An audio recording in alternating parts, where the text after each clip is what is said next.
Palanya turun semua.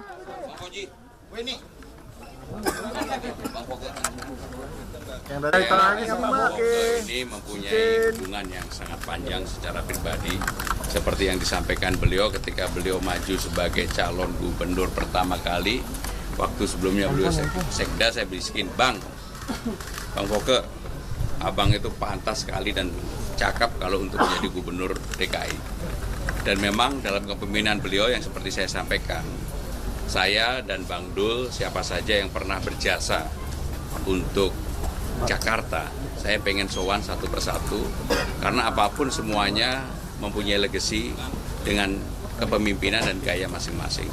Dan saya tidak mau memperdebatkan apa yang menjadi kelebihan maupun kekurangannya. Semuanya pasti mempunyai kelebihan dan kekurangan karena tantangan zamannya berbeda-beda.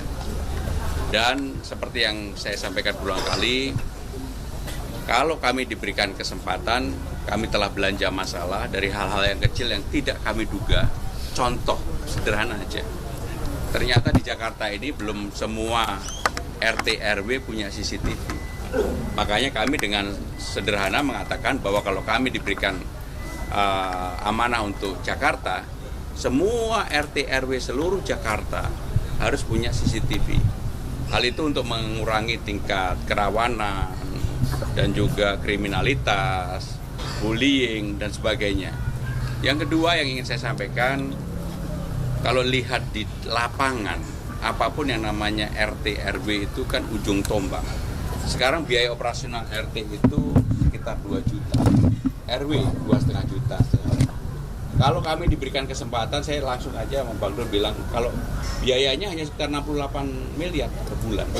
Kenapa sih kalau dikeluarkan, didabelin aja kan nggak terlalu berat dengan anggaran yang hampir 85-86 triliun. Dan saya yakin ini pasti akan terus meningkat. Maka mudah-mudahan di era kepemimpinan kami, kalau diberikan kesempatan, yang namanya biaya operasional untuk RT bisa didabelkan menjadi 4 juta, RW menjadi 5 juta. Dan itu jumlahnya tidak terlalu banyak. RT kita itu sekitar 30.900 sekarang ini, 894 tepatnya. RT-nya 2.700 sekian. RW-nya 2.700 sekian. Mas Pram, ini melihat, kalau kita lihat memang elektabilitas dari RK ini kan memang cukup tinggi di Jakarta. Nah ini saya mau nanya Mas Pram dan juga Bang Dul, ini untuk kedepannya supaya elektabilitas dari Mas Pram dan juga Mas Dul ini bisa naik sama seperti RK ini seperti apa? Pertama, seperti yang saya katakan, saya sendiri nggak tahu ada elektabilitas atau enggak, itu nggak penting. Tetapi sekali lagi kami ini fighter, kami ini berjuang, kami ini bekerja dengan sungguh-sungguh untuk mengetuk hati rakyat. Maka yang kami tawarkan adalah program yang betul-betul dari aspirasi yang kami tangkap ketika ketemu masyarakat. Ketemu di LRT, ketemu di MRT, ketemu di busway, termasuk kemudian belanja masalah dengan berbagai kelompok komponen masyarakat. Itulah yang saya yakini dengan pendekatan problem solving terhadap persoalan masyarakat lebih berguna, lebih penting dibandingkan hanya dengan kampanye atau program yang katakanlah bombastis. Kami nggak akan yang bombastis, tetapi yang bagaimana bisa dirasakan secara langsung oleh masyarakat. Mas, soal program andalannya bagaimana, Mas? Program andalannya. Jadi program andalan baru boleh dibuka nanti kalau sudah diketok tanggal 22 September. Sekarang ini belum boleh dibuka. Nanti kalau dibuka disemprit sama KPUD. Terkait parkir liar di Jakarta ini kan jadi satu masalah ya. Kira-kira dari maksudnya seperti apa? Jadi yang paling utama harus ada keseragaman. Dalam semua persoalan itu harus ada keseragaman dan pemimpin itu berani memutuskan. Saya terus terang kalau diberikan kesempatan, contoh kemarin soal Tanjung Priok, di mana supir semuanya mengeluh trailer ini kan tidak bisa nunggu terlalu lama, ada ganjil genap dan sebagainya. Maka kalau diberikan kesempatan kami berdua dan juga tentunya kami akan mohon nasihat kepada Bang Foke, keberanian untuk memutuskan itu ada, termasuk urusan parkir. Sekarang kan udah era digitalisasi, semuanya harus dilakukan secara begitu. Nggak bisa katakanlah memberikan ruang kepada seseorang parkir liar. Kalau itu ditertibkan, semua orang nurut. Selama yang mengelola parkir liar juga dilibatkan untuk penyelesaian pengembangan persoalan parkir di daerah itu. Tapi bukan premanisme ya. Itu kita lawan. Mas Pram, ini kan waktu zamannya Bang Foke itu kan optimalisasi transportasi umum itu kan yang paling gencar tuh, lewat MRT, terus habis itu optimalisasi bus Transjakarta. Nah ini gimana nih dari dialog tadi, ngobrol-ngobrol, transportasi di Jakarta ini mau diapain lagi? Jadi persoalan yang paling rumit di Jakarta selain transport udara dan juga air dan banjir. Tapi transport ini menjadi persoalan yang cukup serius. Bang Yos, Bang Foke sudah meletakkan dasar dengan Transjakarta, kemudian dimulailah ada LRT, MRT dan sebagainya. Ini sebenarnya pembahasannya bukan sekarang, ini sudah ada sebelumnya, tapi dieksekusi pada eranya Pak Jokowi.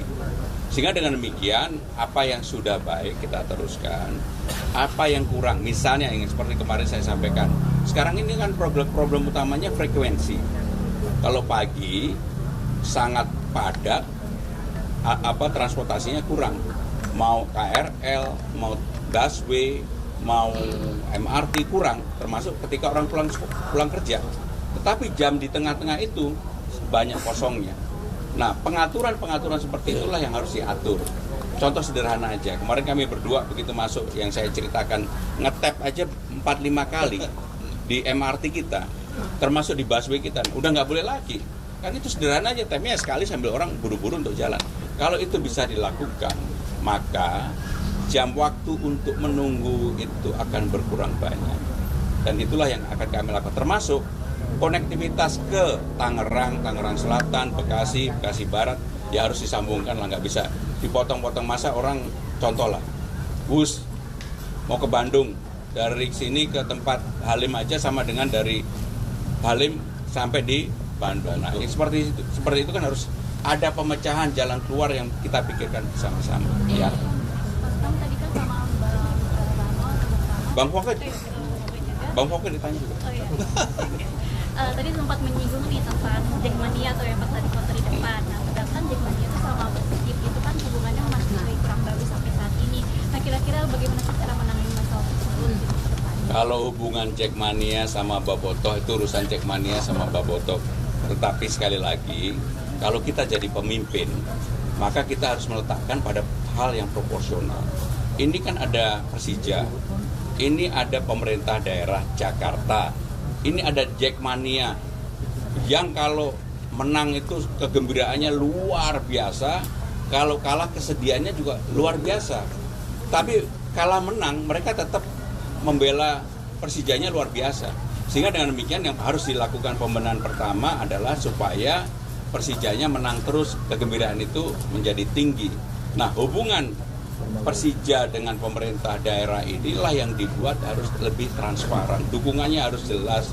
Bagaimana dengan restribusi, bagaimana dengan perpajakan, bagaimana dengan bantuan pemerintah daerah untuk Persija, dan seterusnya. Nah, Jackmania tadi adalah bagian dari yang sudah saya jelaskan. Pendukung utama untuk supaya kegembiraannya lebih lama. Kalau menang terus kan lebih lama, dan kami berdua, kebetulan saya dulu pemain bola, Bang Dul juga pemain bola, kami yakinlah kami punya insting untuk itu. Konteks ini beliau sudah mengutarakan bahwa pembangunan itu harus berkesinambungan dan harus dilihat dengan kacamata yang berkesinambungan. Ya. Apapun tidak akan selesai pada saat beliau dilantik, andainya nanti diberi kepercayaan dilantik, mulai dilantik dan kemudian pada saat beliau selesai masa jabatannya akan bisa tuntas, belum tentu. Ya. Jadi itu sebelum kita memulai sesuatu, ini kan ada prolognya tolong dipelajari dulu sehingga kita paham apa permasalahannya dan kemudian bagaimana kita lanjutkan. Yang buruk nggak perlu dilanjutkan, tapi kalau yang sudah baik saya kira itu yang menjadi tanggung jawab kita bersama, juga masyarakat untuk mendukung. Ya, nah, itu saya kira satu hal yang sangat positif. Nah, detailnya nanti tanyakan pada beliau. Tapi yang jelas ini merupakan satu modal yang menurut saya sangat baik, sangat positif untuk Kota Jakarta ke depan. Oke, ada ajakan buat gabung ke tim pemenangannya Pak nama Bang? Iya, Enggak ada tuh, kita belum ngomong apa-apa. Oke, tadi di awal sempat menyinggung bahwa kalau ada Prabowo akan jadi gubernur. Maksudnya gimana?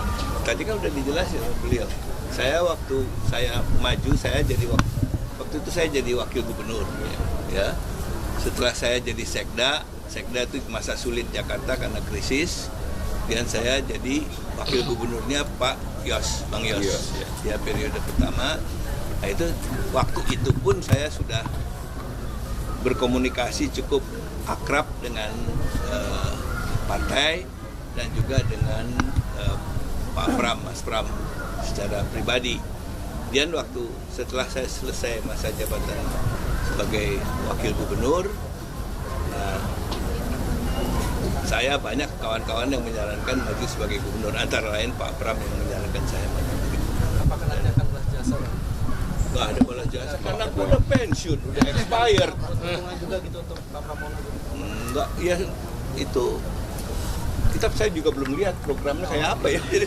Jadi kita lihat dulu, kita tunggulah. Pokoknya yang jelas saya berterima kasih, bersyukur saya bisa mendapat kesempatan bersilaturahmi dengan orang-orang yang akan memimpin kota ini ke depan, dan saya punya kewajiban untuk memberikan informasi sebanyak mungkin apa yang saya ketahui kepada beliau-beliau, supaya beliau-beliau itu bekalnya cukup banyak gitu ya.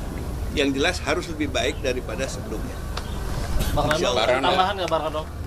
Ya, sebetulnya 11 tahun saya di Provinsi Banten itu adalah belajar yang paling luar biasa bagi saya. Sebetulnya pemerintah daerah itu dimanapun daerahnya itu hanya dua unsurnya. Yang pertama adalah urusan wajib, yang kedua urusan pilihan. Wajibnya tuh yang basic dengan dasar pendidikan, kesehatan, perhubungan, lingkungan, itu wajib. Baru kita pilih perhubungan bagaimana. Tadi kita bicara soal transportasi. Jakarta ini kalau pagi 14 juta, malam 9 juta. Kenapa? Artinya 4 juta itu pendatang semua dari Bekasi, Tangerang. Nah inilah yang diatur masalah transportasi kan. Makanya ada busway, MRT, segala macam. Nah ini yang menarik. Barangkali kalau Bang Foke lupa, mungkin gara-gara Bang Foke saya jadi wakil gubernur tahun ini. Karena dulu 2008, 2007, sebelum saya jadi wakil Bupati Tangerang, hampir saya jadi wakil beliau. 2007 pertama kali. Pertama kali saya ketemu Bang Foke pada waktu itu mau pilkada DKI. Beliau minta saya jadi wakil. Saya siap, saya bilang. Disitulah pertama kali saya ketemu Ibu Ketua. Saya sekjen partai, Pak.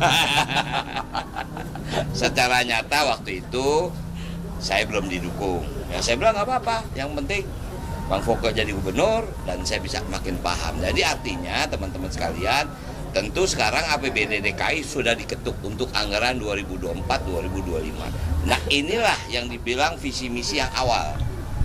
Kita nggak bisa bikin di luar program yang sudah disepakati oleh DPRD.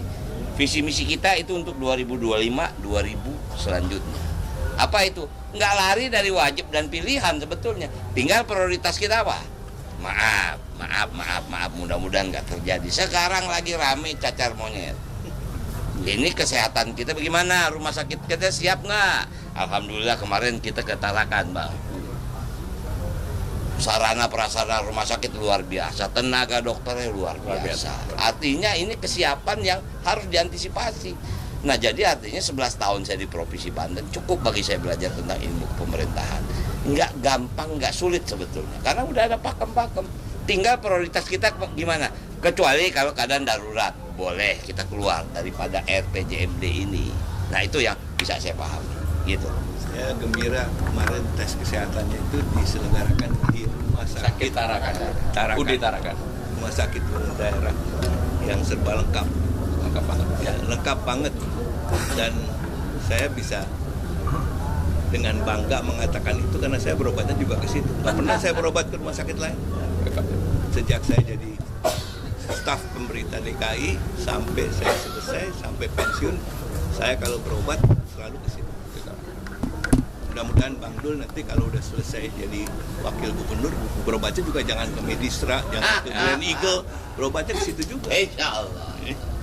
Cukup ya. Ketua tim ses Pak, ketua tim sesnya gimana nih Pak? Penggodokannya kok kayak lama banget sih? Enggak lama, memang belum waktunya diumumkan. Pokoknya kejutan. Minggu ini insya Allah ya, sabar ya. Bukan. Bukan Pak Anies. Pokoknya bukan Bang Fauzi juga. Ciri-cirinya gimana? Menjunjung tinggi prinsip jurnalisme dalam setiap tayangan terbaiknya. Menghadirkan berita bernilai sebagai referensi. Gelar bicara yang tajam. Tidak, ini kan kebohongan dok. Mengupas fakta demi fakta dan mendorong pencarian solusi. Serta investigasi yang mengungkap kebenaran. Rosi, Satu meja, The Forum, Sapa Indonesia Malam. Nilu, ikuti semuanya bersama Kompas TV.